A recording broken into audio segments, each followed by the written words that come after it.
Hello, my name is Kimberly Mason, and I am a representative for Lotus Valley Productions, the premier gas company. Thank you for listening to our podcast, Debunking Fracking, where we address the major concerns associated with fracking. Fracking is a very hot topic nowadays. We figured we would invest our time and money into a series that addressed all of these issues in an easy-to-follow, not confusing way. We understand that there's a lot of information out there. We've gathered information to present to you in an unbiased way so that if you're ever considering selling your land for fracking or just would like to learn more information about it, you have an easily accessible source where you can educate yourself on the processes and issues associated with each step of the fracking process. Please see the link to our PSA below that follows the information that will be discussed in this week's podcast. Also, see below for the links to more information about fracking and links to where we found our information for this podcast. We will start by defining fracking. As defined in an issue of the Congressional Digest, fracking involves the injection of water, chemicals, and sand below the ground to extract oil and gas from shale formations. Basically, fracking is a process that allows us access to the natural resources deep within our crust on our land. This week we'll focus on the injection of water and chemicals, why it is needed and what can go wrong with it, and why it isn't as dangerous or bad as it sounds. Water is trucked into the drilling pad from places where Lotus Valley illegally gets permission to use. At the drilling pad, various chemicals and sand is mixed into the water. To debunk myth number 1 associated with the toxic chemicals in water and fracking, not a huge quantity of chemicals are actually used in fracking fluid. According to Donovan D. Shaber in an article titled Frack Attack, Cracking the Case Against Hydraulic Fracturing, the chemical used in the fracking fluid combined is only 0.5 to 1% of the fracking fluid. The chemicals used help break up the shale where the gas is trapped in. So again, that's only 0.5% to 1% of the fracking fluid. The question can be asked, why not just use water and sand? Why use the chemicals? While it seems counterintuitive, using chemicals actually lessens the environmental impact of fracking. According to the article I just mentioned, which is available below, the chemicals are used precisely because they increase the efficiency of the operation.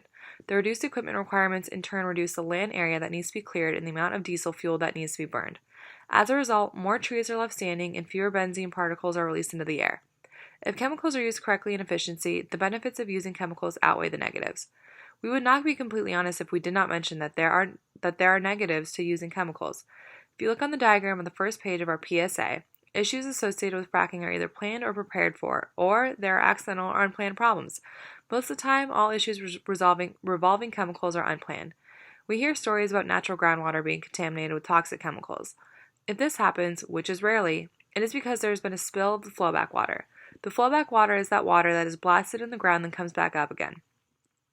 You can look at the image on the second page at the top that shows a process of what happens with the water if it is not stored correctly. When water is stored, that is when issues can arise if a company is not careful. Some companies dig open air pits that are lined to store the water.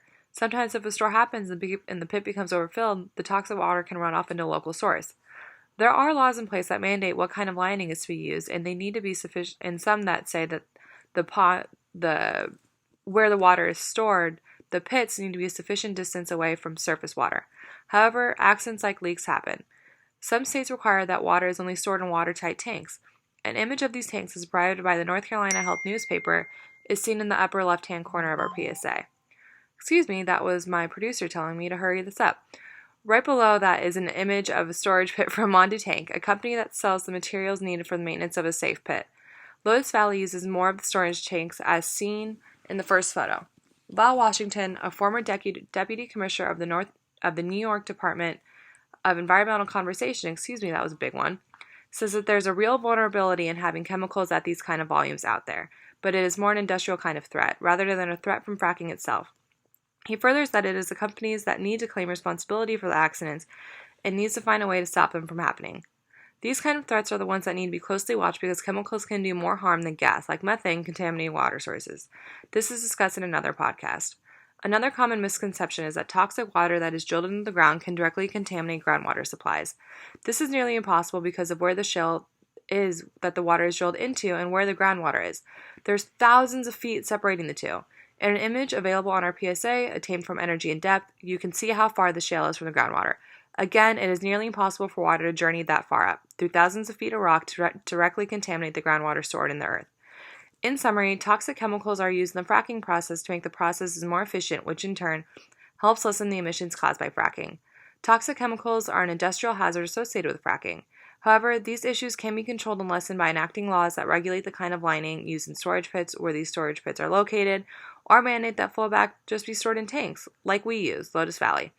Please see our PSA for the images mentioned and links to other places where you can find more information. Thank you so much for listening, and stay tuned for next time when we discuss the issue of the amount of water used in fracking. Have a great day.